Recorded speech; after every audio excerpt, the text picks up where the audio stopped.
So this is my second attempt at this video because the first one was a total failure. I tried to upload the video onto YouTube about 4 times and had to delete it and upload it back and try to change it a few times, but it just kept glitching and not doing what it was supposed to. It was basically unbearable to watch. So I'm gonna do it again, and yeah, I'm gonna show you how to make dreadlocks out of wool, like these ones. What you're going to need is some, I think they're called merino tops. It's just some felting wool. I'll put a link down in the description of the ones that I use, which I got from eBay. The ones that I use are all natural and non-toxic and overall good stuff. So I'll put a link down there. They come in different colours. The one that I use is different shades of green and blue to match my green hair, which you can't really see that well on camera, but it's very, very vibrant green. And you're also going to need some bubble wrap to roll your wool on to make dreadlocks. And you're going to need a tub of water. It needs to be hot. Not hot so that you burn your hands, obviously, but quite hot as you can bear it. And put about 3 squirts of hand soap in it, because it needs to be soapy. I don't know why, but it helps with the felting process. So I'm going to show you a few that I've already made. This one, they're not all the same length or thickness. I didn't really want them to be the same size or colour. Wanted a bit of variety, so they're not all going to be the same. These are quite similar in length, but say I have this one which is quite short, and then I have one like that which is a lot longer. Yeah, but they're all different and not every one of them is going to be the same.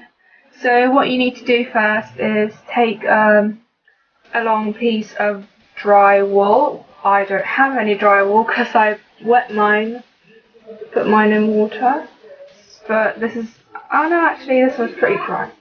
So I've got quite a dry piece here that looks like this, and what you do is you take the piece, and I'll put the camera down here, get your tub of water, and you just put that in there, and move that out so you can see.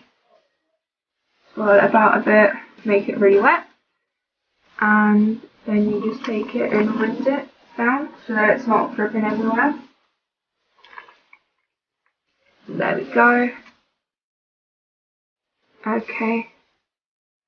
And then you move that out the way, and this is where the bubble wrap comes in. So I've got mine just laid out like that.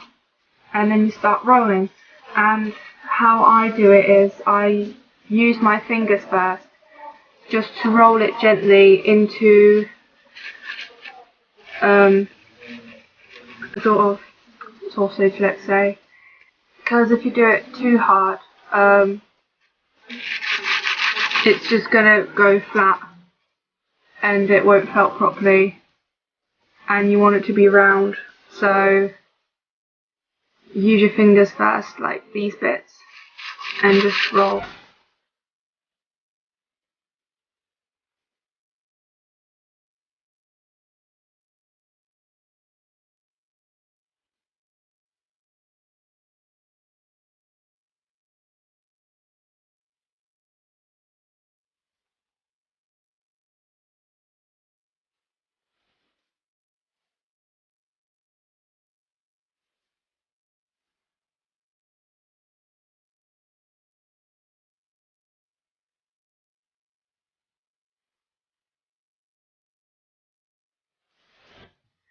Okay, and at one point when you think that you got the shape right, you start rolling with your palm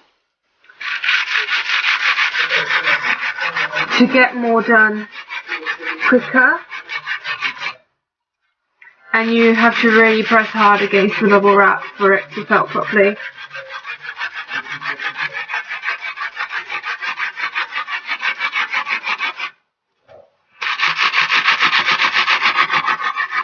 Now I'm just going to show you the comparison between this bit, which isn't felted that well.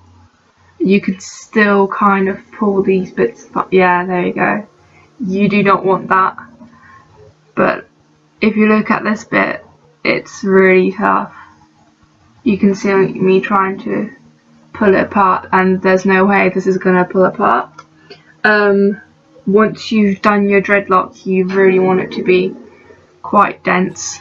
As you can see, I'm trying to pull these bits apart, and there's no way these are going to rip, like, because these are going to felt. Wait, let's see if this happens. These are still going to felt as you wear them. When you wash your hair, especially in warm water, and you know, you put soap and shampoo or whatever you put on your hair when you wash it, I don't know, maybe it's just water. When you sleep in them and, you know, wear them for a while, they are going to felt a bit more due to heat and pressure and stuff like that, but you really want to get a good start. So when you are tying your hair up or something, or you're doing some sort of, I don't know, crazy activity, or even just sleeping, you don't want your dreads to just rip and tear in half. So you want it to be really nice and dense and proper felted like that.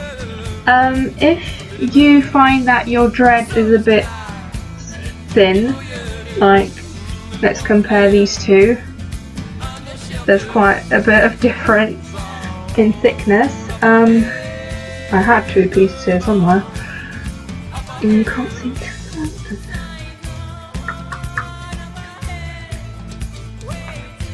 Oh, okay, there we go.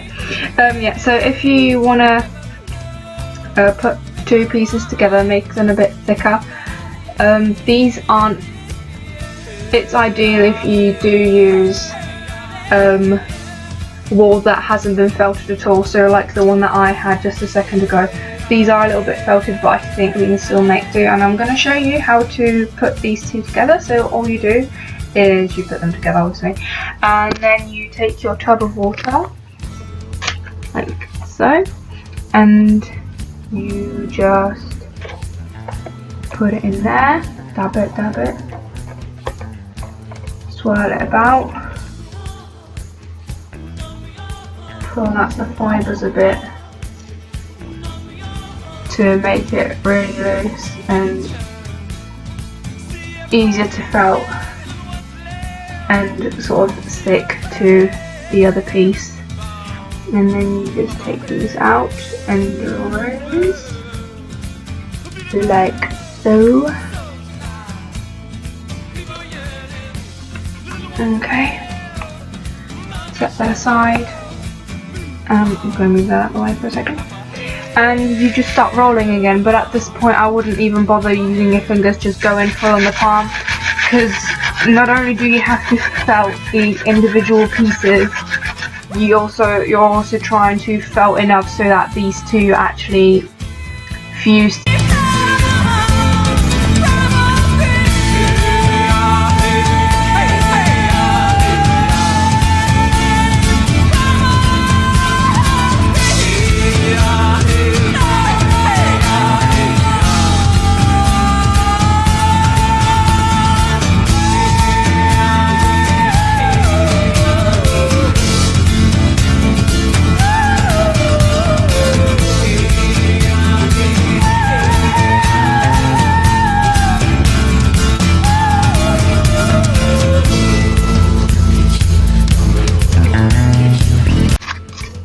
Okay, so I decided just to do this little end part because doing the whole dreadlock would take way too long and you'd all get bored if you're not bored already.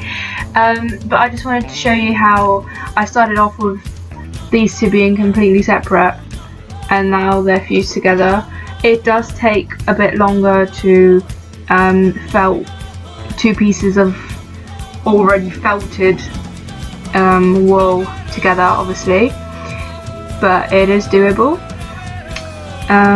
It might not be as strong, that's why I need to spend a bit more time on doing it, but as you can see it's already quite tough to pull these apart, even if you do put quite a bit of pressure on them.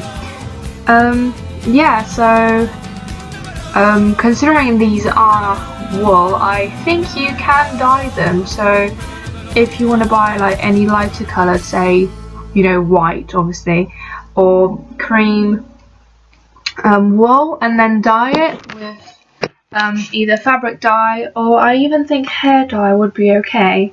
I don't see why that would be an issue really. So I hope this video helped some of you maybe.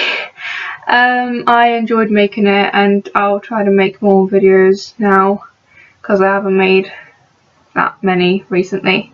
So thank you for watching, and I'll see you guys later. Bye bye.